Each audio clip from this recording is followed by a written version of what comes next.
কিশোরকে জল দাও, জল দাও, জল জল।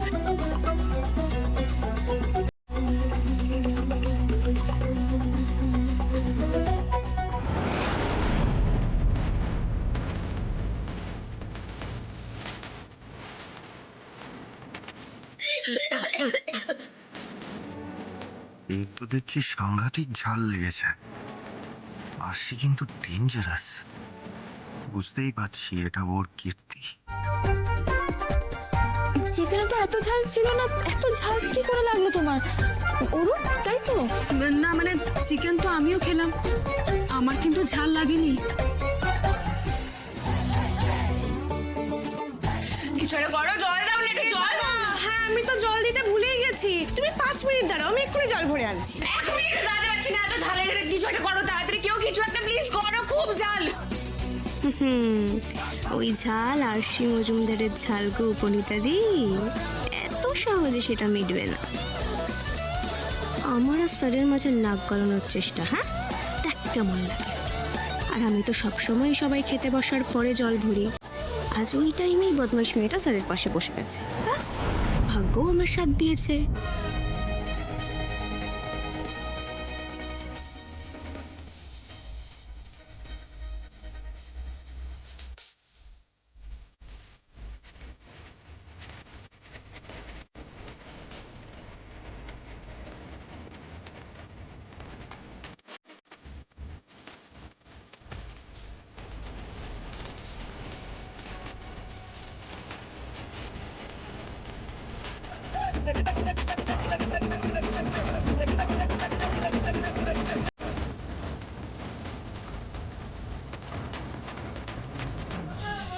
তুমি না একটা কাজ করো, তুমি বরং রান্নাঘরে গিয়ে একটু লেবুর রস বা দই খাও, দেখো তোমার ঝালের শখটা একটু হলেও কমবে।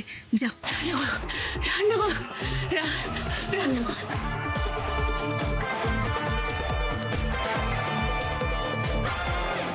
আরশি,